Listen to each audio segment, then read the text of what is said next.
Şizoaffektiv pozuntu nədir? Əslində bununla girdik mövzuya.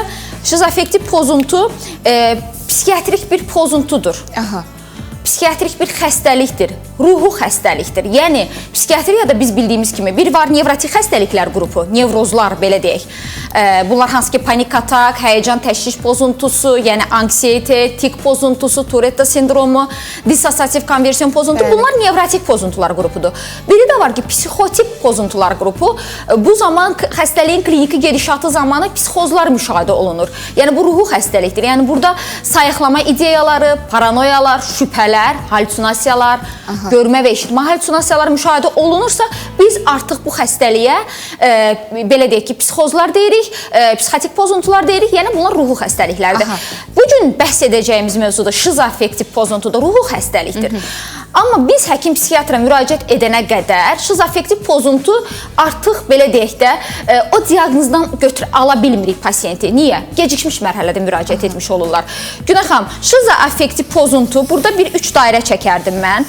Şizoaffektiv pozuntu elə bir xəstəlikdir ki, bu şizofreniya və bipolar affektiv pozuntunun aralığında yerləşən bir pozuntudur. 3 belə dairə çəksəm, bizdə bu Əbov var idi, biz oxuyanda.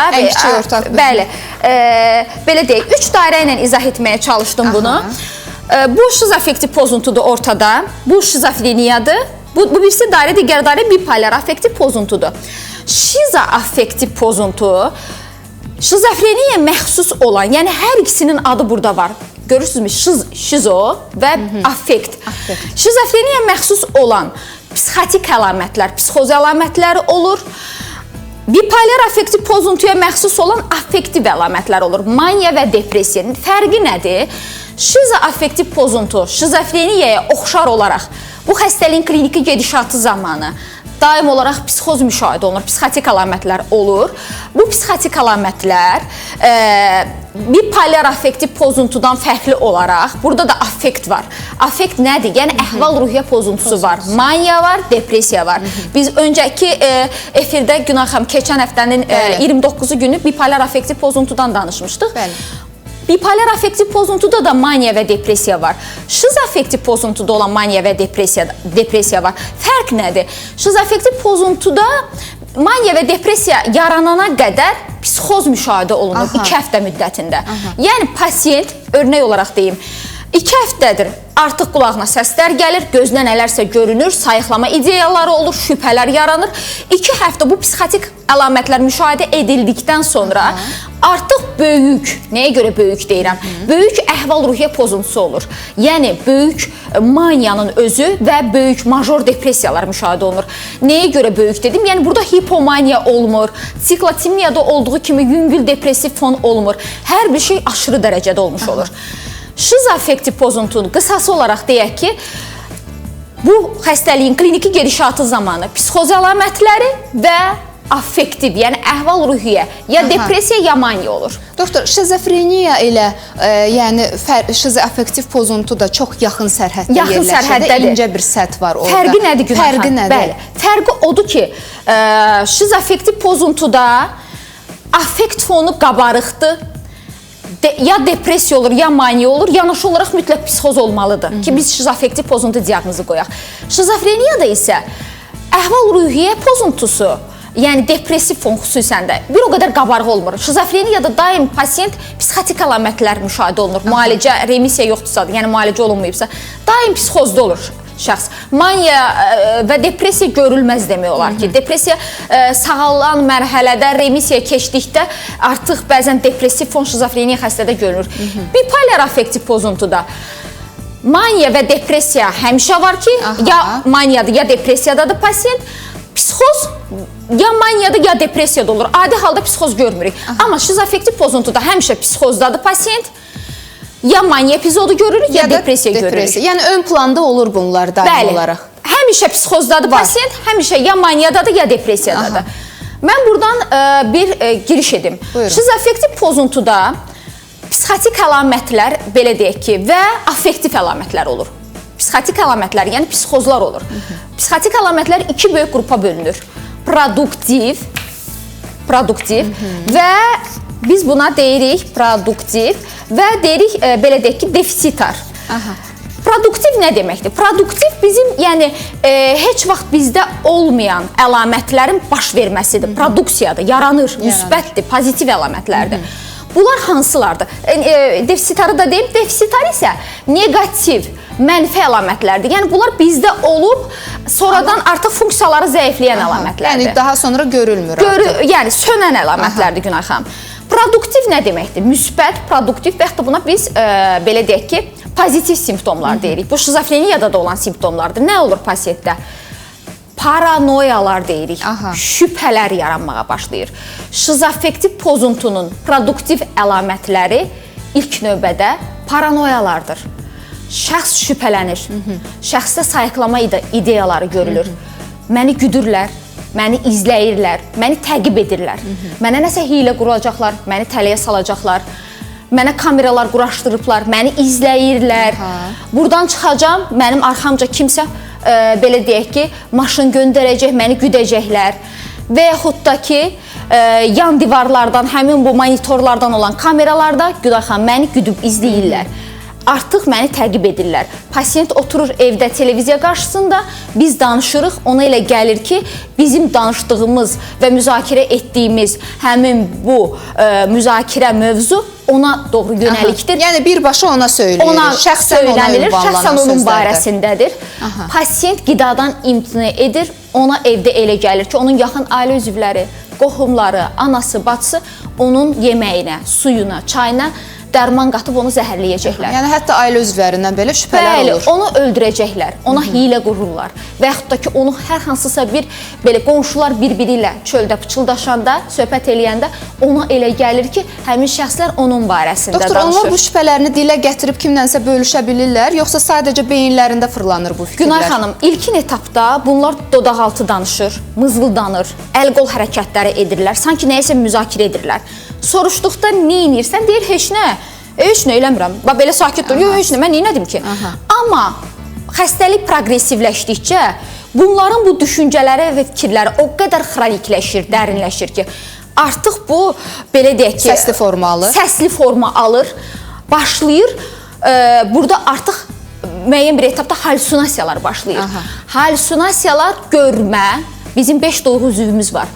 Gözümüzlə görmə, qulaqdan eşitmə, dad, iyi bilmə, bəli, taktil və toxunma, yəni.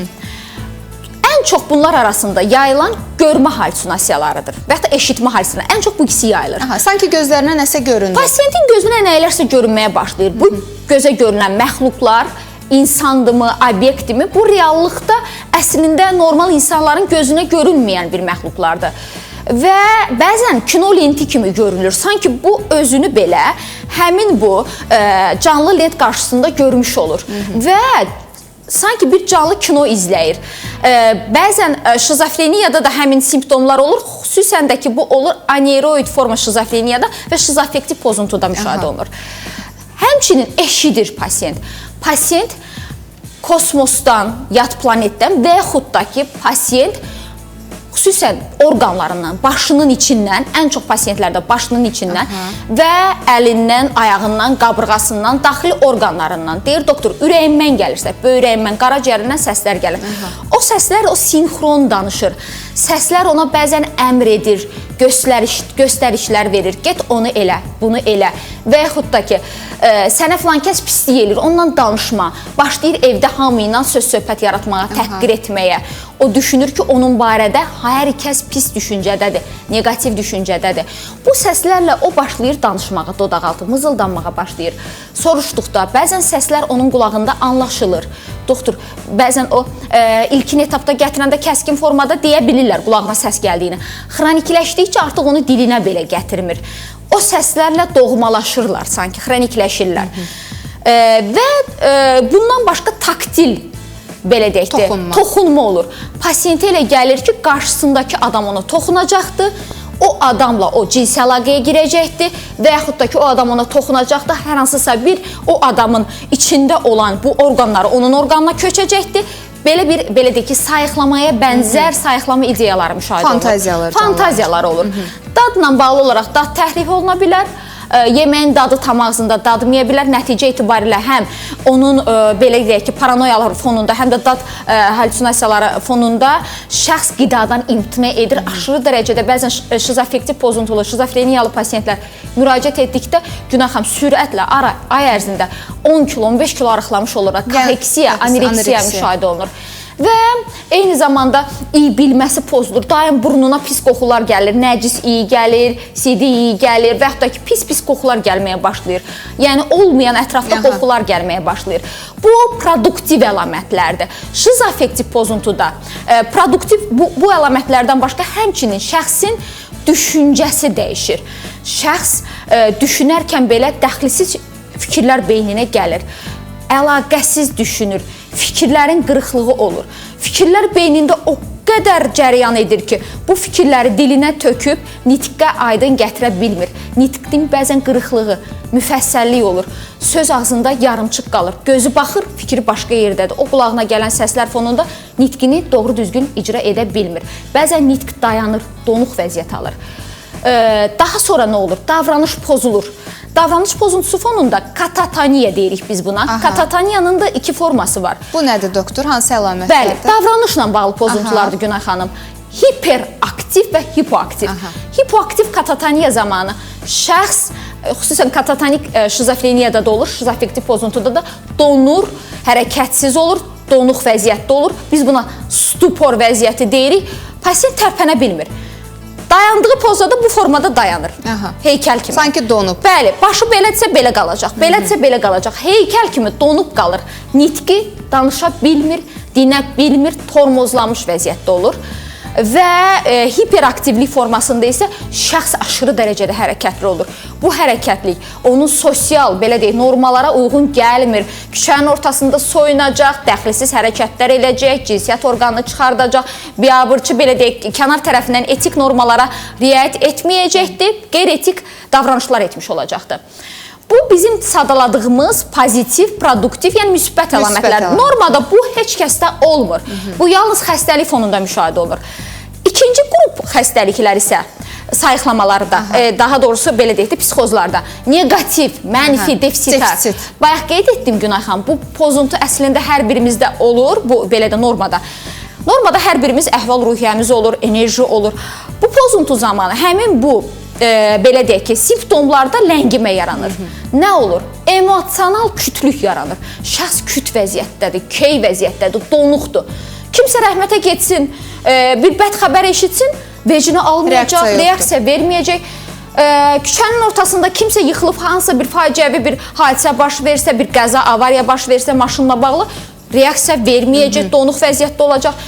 Emosional kütlük olur, asosiallıq olur, şəxs ünsiyyətcil olmur, heç kəslə ünsiyyətə girmir və yaxud da ki, nitqi tamamilə dayanır, donuq vəziyyətdə olur. Yəni, bir növ özünə qapanmış, enerji potensialı enmiş, hərəkətsiz küt vəziyyətdə olur. Bu, negativ, defisit əlamətlər hesab olunur və eyni zamanda onu da qeyd edim, buradan bir çıxarış edim. Əziz bizi izləyən valideynlər, İstənilən ruhu xəstəliyi başlanması üçün yeniyetməli çağı vacibdir. 13-14 yaşlar. Mən bunları niyə vurğuluyuram? Müayinəmə pasiyent gələndə nə deyir Günay xanım? Doktor, 3-4 ildir başlayır. Dinləyirəm, deyirəm, ola bilərmi bu yeniyetməli vaxtından filan əlamətlər vardı? Deyir, hə doktor, var idi. Buradan bir çıxarış etmək istəyirəm Günay xanım. Yeniyetməli çağından başlayan ruhu xəstəliyi necə bilə bilərik? Əgər xüsusən valideynlər diqqətli olsunlar. Yeniyetməli çağında ruhu xəstəliyin başlanması üçün ilk növbədə defisitar, yəni negativ, mənfi simptomlar olur. Bunlar nədən ibarət olur? Biz buna xəstəliyin prodromal əlamətləri deyirik, ilkin əlamətləri deyirik. Uşaq qızdır və ya da oğlandır, yeniyetmə 13-14 yaşındadır. Birdən-birə qəfildən özünə qapanır. Ailədə hər kəsdən təcrid olur. Hal-hazırda müasir dövrümüzdə telefondur, planşetdir. Başlayır telefonla aşırı dərəcədə, belə deyək ki, əlaqəyə girir. Öz marağını saatlarla telefonda görmüş olur. Əslində orada da bir maraqlı bir şey görə bilmir. Ünsiyyəti kəsilir. Öz gigiyenik qaydalarına əməl etmir, çimmir, yuyumur. Qız uşağıdırsa menstrual sikli vaxtıdır, öz gigiyenik qaydalarına əməl etmir. Oğlansa üzünü qırxmır və yaxud da ki, evdən göndərirsən ki, get marketdən filan şeyi al, getmir, özünə qapanır. Evdə kimsə qonum-qonşu gəlir, üzünə çıxmır, görüşmür, ünsiyyət bağlamır. və bunun fonunda geyiminə diqqət yetirmir, eyni geyimləri geyinir, çinmir, yumur deyə natəmiz olur. Daim olaraq ondan deyilir, filan kəs qoxuludur, ömrü boyu iyi gəlir. Özünə qapanmış vəziyyətdə olur. Bəzən valideynlər bunu yeniyetməlik çağı ilə qarışdırırlar. Deyirlər, eyb yox, filan kəsin uşağı da belə idi, düzələcək. Qoy bu, belə deyək ki, yeniyetməlik dövrüdür, keçsin, yaxşı olacaq. Amma bu, həyəcan təbili çalacaq, hər hansısa bir adını sadalayacağım şizofreniya, şizoafektiv pozuntu, bipolar affektiv pozuntu və eyni ilə bunun altında olan digər psixotik pozuntulara bir işarət ola bilər, bir siqnal ola bilər. Diqqətli olmaq lazımdır. Yəni bu xəstəlik belə çıxır ki, qəfil başlamır. O yeniyetmə dövründə müxtəlif əlamətlər müşahidə oluna bilər. Hansı ki, bu əlamətləri bəzən biz qohumdan, qonşudan eşidirik ki, mənim də övladım yeniyetmə yaşında belə idi, özünə qapanmışdı, fikir vermə, bu keçid dövrüdür, düzələcək, səninlə də münasibəti düzələcək. Çünki bəzən görürsən ki, ya aşırı dərəcədə aqressiv olurlar o yeniyetmələr, ya da siz dediyiniz kimi özlərinə qapanırlar. Amma hər iki halda artıq burada özünü göstərən və siqnaldır bu bizim üçün, valideynlər üçün diqqətli olsunlar. Şizoafektiv pozuntuda digər bir klinik əlamət kimi bayaq söylədiyim ki, affektiv pozuntular olur. Affektiv pozuntular da iki qrupa bölünür. Affekt nə deməkdir ümumiyyətlə? Əhval-ruhiyyə deməkdir. Qeyd etdiyim kimi, burada affekt hipomaniya falan olmur, yüngül depressiya olmur, major depressiya olur, yəni böyük depressiya, kəskin, qabarıq və qabarıq şəkildə maniya əlamətləri olur. Hamısı qabarıq olur. Buradan bir çıxış edin. Siklotimiya, yəqin adını eşidiblər kimdəsə. Siklotimiya deyəndə isə bu əlamətlər xəfif olur, yüngül olur. Yüngül depressiya olur, yüngül maniya olur. Balanslı şəkildə. Balanslı şəkildə olur, bəli. Bir yüngül dalğa gedir. Burada isə böyük olur əlamətlər. Burada nə baş verir? Mən müqayisəli danışacağım. Birincisi nədən danışaq? Deməli, yəni bunu görməmək mümkün deyil. Bəli, görməmək mümkün deyil. Yenə deyim ki, çox aşırı qabarıq şəkildə özünü göstərir ki, bunu artıq görməmək mümkün deyil. Amma bəzən belə olmur, səssiz də ötüşə bilir. Ona görə yaxınlarımıza qarşı diqqətli olaq. Bu yeni ildə onların sağlamlığı üçün biz də çalışaq. Biz də sizi qorxutmaq istəmirik. Əsas məqsədimiz odur ki, sizi məlumatlandıraq və sağ olsun dəyərli həkim psixiatrımız Aytən Namazova ki, bugün də bu maraqlı mövzu ilə sizin qarşınızdadır. 050 377 54 22 099 377 54 22 doktorumuzun qəbul nömrəsidir. Müxtəlif problemlərlə bağlı ona müraciət edə bilərsiniz. Depressiya, panik atak, həyəcan təşviş pozuntusu, obsessiv kompulsiv pozuntu, saç yolma pozuntusu çox yazırsınız. Dəri yolma pozuntusundan əziyyət çəkənlər, autistik spektr pozuntusu, diqqət əskiliyi və hiperaktiv pozuntu, tik pozuntusu, Tourette pozuntusu, əqli inkişaf pozuntu, şizoafektiv pozuntu, hansı ki bugün ondan danışırıq, travma sonrası stres pozuntusu, yuxu və oyanıqlıq pozuntuları, yemə pozuntuları ilə bağlı çox yazırsınız. Baxın, yenə də siz həkim psixiatra müraciət etməlisiniz. Bəzən çox təəssüf ki, insanlar bilmirlər ki, hansı həkimə müraciət etməlidirlər və müxtəlif həkimlərə müraciət edirlər, qalaq-qalaq kağızlar, analizlər, MRT-lər, amma nəticə yoxdur. Ona görə birbaşa öz həkiminizə müraciət edin. Xroniki ağrı sindromu, doğum sonraki depressiya, danışmışıq bu haqda da efirimizdə. Bu tip problemlərlə, həmçinin baş beynin üzvü xəstəlikləri, insult, travma, ensefalit fonunda yaranan psixi pozuntularla da bağlı həkim psixiatrımıza, yəni demensiya burada var, daha sonra Parkinson xəstəliyinə bağlı doktorumuza müraciət edə bilərsiniz. Günah xanım, deməli, şizoafektiv pozuntu zamanı affekt, yəni əhval-ruhiyyənin, böyük əhval-ruhiyyədə maniya və depressiya görülür, dediyimiz kimi. Depressiyada, yəni bu maniya və depressiya dediyim epizodlar eyni vaxtda görülmür. Pasiyentdə ya depressiya olur, ya maniya olur. Yanaşı olaraq psixoz əlamətləri olur. Hər ikisində depressiv psixoz, belə deyib, maniya fonunda psixoz yaranır. Yəni, mən bunları müqayisəli deyəcəm. Pasiyentlər biləcək ki, özlərində depressiya olanda hansı əlamətlər olur və yaxud da ki, adi depressiyada, majorda və yaxud da ki, ailə üzvləri biləcək ki, şizoafektiv pozuntunun depressiya fazasında nə olar? Hansından birinci başlayırıq? İkisini müqayisəli deyək, Günah xanım. Həm depressiya, həm maniya. Birincisi, başlayaq. Depressiyada və maniyada. Gəlin birincisi, əhval-ruhiyyə toxunaq. Depressiyada, bəli, əhval-ruhiyyə çökkün olur, bitmiş olur, üzgün olur. Şəxs, belə deyək ki, halı heyi olmur, tərpənə bilmir, heç nədən zövq ala bilmir. Amma maniyada əhval-ruhiyyə normadan, olduğundan aşırı dərəcədə yüksək, nəşəli, coşqulu, belə deyək ki, enerjili, qabarıq bir əhval-ruhiyyə olur. Qəhqəhə çəkir, gülür, heç nə vecinə almır. Belə dəhşətli bir mənzərə olur ki, bunu yəni adi insanlardan, normadan aşırı dərəcədə fərqlənmiş ola bilir. Hətta yol gedəcək, yolun ortasında maşın sürürsə, maşını sürətlə sürəcək, düşəcək, oynayacaq və yaxud da ki, qəza eləyəcək, sürətli maşın sürəcək bu formada. Bu oldu əhval-ruhiyyə, birincisi. İkincisi, enerji ilə bağlı olaraq. Depressiyada enerji potensialı, biz buna evolyusiya deyirik. Şəxs hərəkətsiz, bitkin, süst, oturduğu yerindən qalxa bilmir. Axşam yatıbsa yatağından səhər qalxmağa halı heyi olmur, tərpənə bilmir. Maniyada isə aşırı dərəcədə enerjili olur. Hərəkətli, coşqulu, hərəkət edir. Bir yerdə qərar tuta bilmir. Məsəl üçün, bankdan gedib kredit götürəcək, hamıya söz verəcək ki, gəlin filan yerdə qonaqlıq verirəm. Bax belə, bostan belə. Olmazın. İş quracam. Bəli, iş quracam. Və yaxud da ki, kimdənsə borc pul istəyəcək ki, ver, qaytarıram 2-3 günə gör, belə bir proyektlərim var beynimdə, fikirlərim var, eləyəcəm.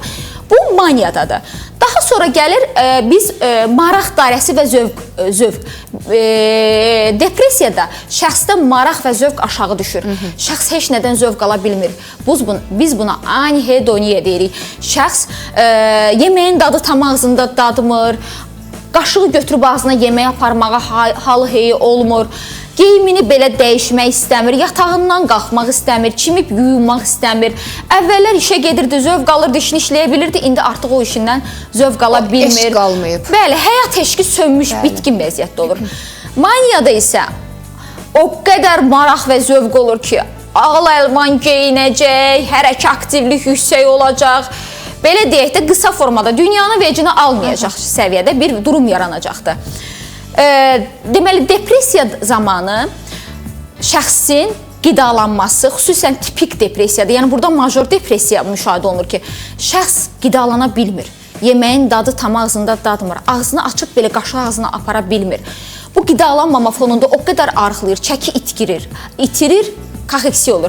Amma maniyada isə aşırı dərəcədə qidalanır, o qədər qidalanır. Yeməkdə artıq lüzumsuz qidalarla qidalanır, lazımsız olmayan bir-birinə qarışdırır və obez, piylənmə yaranır. Demək ki, depressiyada şəxsdə cinsəl funksiyalarda zəifləmə olur, cinsəl istəksizlik olur. Maniyada isə şəxs aşırı dərəcədə olaraq cinsəl marağı olur. Yəni bu kontrolsuz cinsəl həvəsi olur. Daha sonra nələr olur? Bax, elə fərqləndirmə çox gözəldir. Müqayisəli şəkildə depressiya ilə məhz bugün danışdığımız bu maniya arasında şizoaffektiv pozuntu mövzusunu açmaqla məşğulluq doktorumuzla bərabər və suallarınız da gəlir. Narahat olmayın, bir-bir hamısını səsləndirəcəm. Vaxtımız yetərincədir. Doktorumuzla əlaqə nömrəsi 050-377-54-22, 099-377-54-22. Hal-hazırda studiyamızın həkim qonağı, həkim psixiatr Aytən Namazovadır və onunla söhbətimiz qısa aradan sonra davam edəcək. Gözünüz bizdə olsun. Yeni il sağlam niyyətlə başlayır və yeni ilin ilk həftəsindəyik. Sağlam niyyət, sağlam başlanğıc, daha sonra isə sağlamlıq uğurları deməkdir. Xəstələnmədən gəlin sağlamlığımızın dəyərini bilək və bunun üçün də mən və dəyərli həkimlərimiz hər gün canlı-canlı qarşınızdayıq. Bir daha qeyd edim ki, hal-hazırda studiyamızın dəyərli həkim qonağı, həkim mütəxəssis, həkim psixiatr Aytən Namazovadır. Xoş gördük sizi, doktor. O qədər gözəl müzakirəmiz gedir ki, enerjili. Elə olmalıdır. Sağlam başlanğıc, güclü davam. Hərdən gəlir müayinəyə, deyir ki, doktor, o qədər izləyirəm ki, enerji belə. Mən hərdən hansısa bir mövzudan danışanda o qədər mövzunun içinə girirəm ki, bəlkə bilmirəm, necə, məsələn, şizofreniya danışanda artıq o belə deyək də, o anı yaşamış oluram, necə ki, çünki bizim pasiyentlər o qədər canlı olur. Biz müayinəyə daxil olan pasiyenti, Günay xanım, ilk 3 dəqiqəsində artıq diaqnozu tam formalaşdırmış olmuş oluram. Bizim müayinənin 30-40 dəqiqə çəkməyi tam şəkildə valideynlərindən, yaxın ailə üzvlərindən anamnez toplayırıq, xəstəliyin kliniki gedişatını dərindən dinləyirik. Mənə qədər olan bütün reseptləri, kar kağızları, instrumental laborator müayinələr gətirirlər, qalaq-qalaq ki, doktor, baxın, indiyənə kimi müalicələr olunubdur. Bilirsiniz, mənə müraciət edən, yəni mən və mənim simamda digər psixiatrlar müraciət edən əsas bizim kontingentimiz, xəstə toplumumuz xroniklidir. Niyə, Günay xanım? Çünki psixiatr adına qarşı, psixiatriyaya qarşı o qədər böyük stigmatizasiya var ki, ilkin etapda heç vaxt müraciət etmirlər. Gecikmiş, xronikləşmiş mərhələdə müraciət edirlər. Bəzən bilməyərəkdən olur bu, bəzən də bilərəkdən uzadılır ki, birdən kimsə bilər ki, mən həkim psixiatrın yanına gedirəm. Amma burada qəbahət bir iş deyil. Doktorumuz qeyd etdiyi kimi bütün məlumatlarınız konfidensial olaraq saxlanılır. Hətta ora müraciət edən insan bəzən xəstə yaxınları ilə bərabər yollanır, istər anası olsun, valideynləri olsun, həyat yoldaşı olsun, bəzən yaxın bacı qardaşı olsun, əmsi oğlu olsun, kimlərsə olsun. Amma yenə də Aytan xanım onları araşdırıb daha sonra onlara hansı məlumatın verilməyəcəyini. Bəli, tam doğru Günay xanım. Çox önəmli məqamlardır. Və müayinəyə gələn hər kəsə, bəli, müayinədə diaqnoz deyilmək istənilsə də, o ancaq şəxsin özünə və əgər şəxsin ruh sferasında, yəni affekt fonu varsa, psixozu varsa, yaxın ailə üzvü, anası və atası, o da baxır, yəni hansı tədbirdə. Bəzən o valideyn belə müraciət edir ki, mənim qızım gələcək filan saatda ora, doktor, ünvanı dəqiq deyə bilərsinizmi? Mən də iştirak eləmək istəyirəm. Mən o halda belə ünvanı söylənilmir. Niyə? Çünki pasiyentin özünün istəyi olmadan heç kəs müayinə etapında iştirak edə bilməz. Bilmənalı olaraq. Bəli, bunlar çox vacib məqamlardır. 050 377 54 22 099 377 54 22 doktorumuzun əlaqə nömrələridir. Dəyərli mütəxəssisimizlə şizoaffektiv pozuntudan danışırıq və söhbətimizin elə qaldığı məqamından davam edək, doktor. Biz keçəcəyik indi şizoaffektiv pozuntunun depressiyasında yuxu fazası, yuxu pozuntularına. Depressiyada, tipik depressiyada yuxusuzluq yaranır. Pasiyent yata bilmir. Gecə yuxusuzluq fonunda səhər yatağından qalxmağa halı heyi olmur. Yerindən tərpənə bilmir. Bunun fonunda daim diqqəti dağınıq olur, diqqətini işinə yönəldə bilmir, fikri başqa yerdə olur, iş perspektivaları aşağı düşür. İşləyən insandırsa fikrini işinə, gücünə yönləndirə bilmir. Əgər bu uşaqdırsa dərslərini icra edə bilmir. Maniya epizodu zamanı isə yuxuya tələbat azalır. Şəxs yatmaq istəmir, gecənin birində oyanır. Qadındırsa çoxlu biş-düş edir, yeməklər bişirəcəkdir, aş bişirəcək, bozbaş bişirəcək, hamını qonaq çağıracaq. Yəni enerji aşıb daşır. Bəli, enerji aşıb daşacaqdır. Eyni ilə daha sonra biz nəyə toxunaq burada? Qidalanmanı dedik, cinsəlliyi dedik, yuxunu dedik. Yaddaşla bağlı, nitqlə bağlı. Depressiya zamanı nitq ləngiyir, şəxs danışmağa halı heyi olmur, ağzını belə açıb danışmaq istəmir. Fikirlərini tamamlaya bilir. Fikirlərini tamamlaya bilmir. Elə sözü deyir, fikir ağzında yarıcıq qalır, qırılır. Amma maniya zamanı isə fikirlərin və düşüncələrin biz buna uçuşması deyirik. O qədər sürətli fikirlər olur ki, həmin o fikirləri və düşüncələri dilinə tökə bilmir. Nəticədə bəzən nitqdə qırıqlıq, nitqin donması o qədər sürətli danışır. Bipolar affektiv pozuntulu, şizoaffektiv pozuntunun maniya epizodunda gələn pasiyentlərin fikrini bölmək olmur. Sürətli nitq fonunda. Yəni heç imkan da vermirlər ki, onların fikrini böləsiniz. Depressiyada egosu aşağı düşür, özgüvənsiz olur.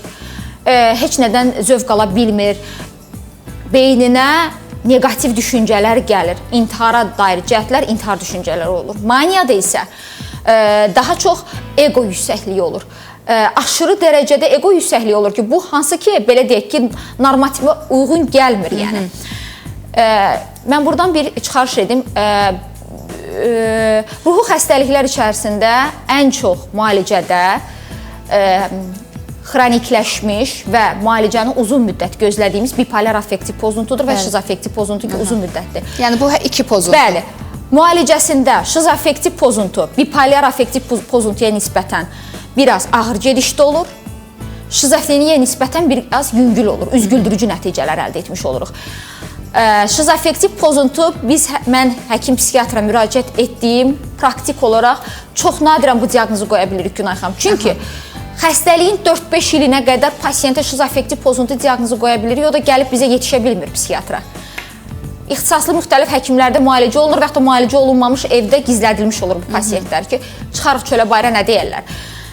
Artıq 10-cu ili keçəndə bizə pasiyent müraciət edir, o halda artıq şizofreniya olur. Klassik şizofreniyanın klinik əlamətləri olur. Maniya demək olar ki, burada silinmiş formada olur.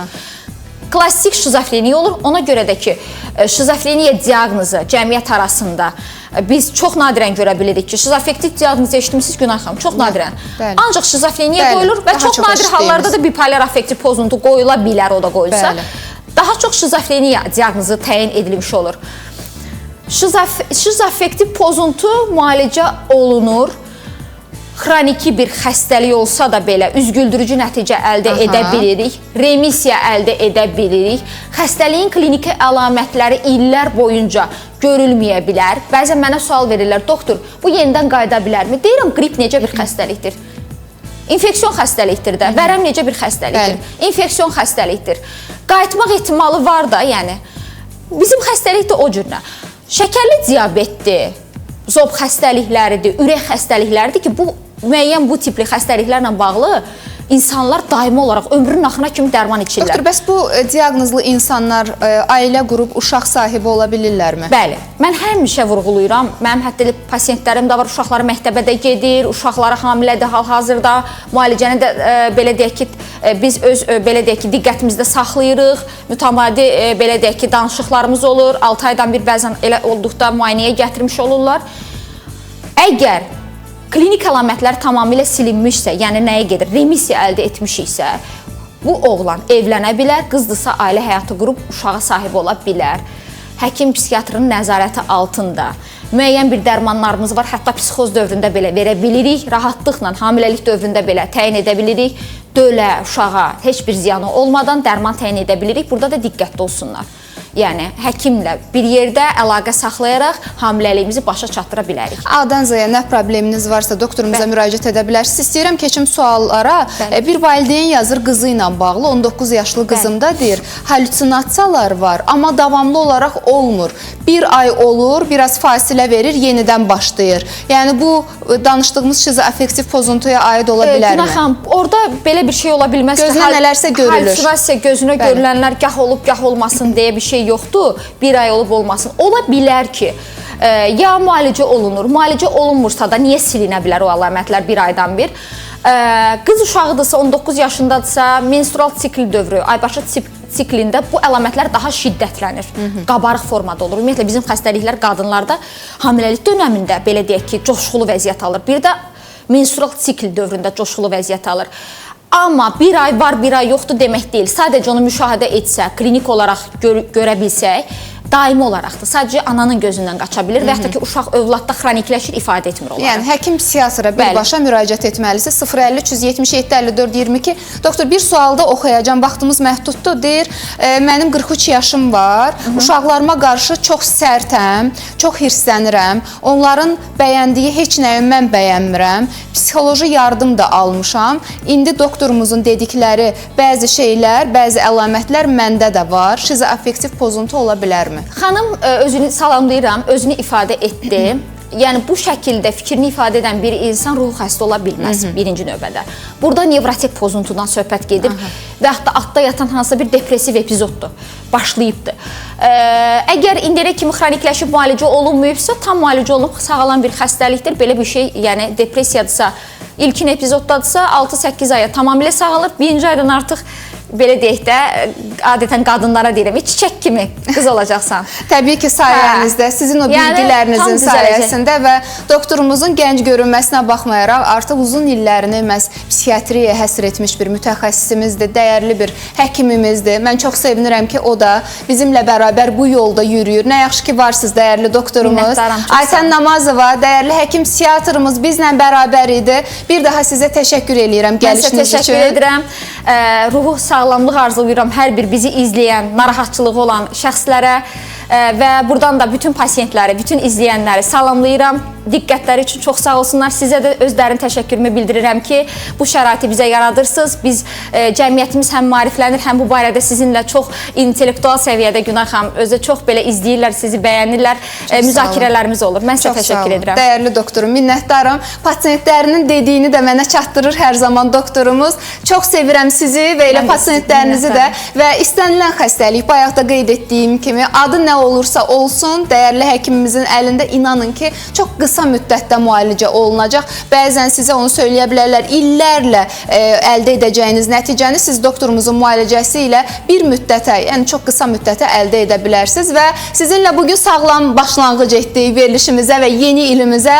Sağlam başlanğıc, güclü davam və davam edirik əzizlərim. Qısa aradan sonra daha bir mütəxəssisimizlə yenə çox maraqlı bir mövzuda sizə faydalı olmağa çalışacağıq. Heç yerə getməyin, bizi izləyin.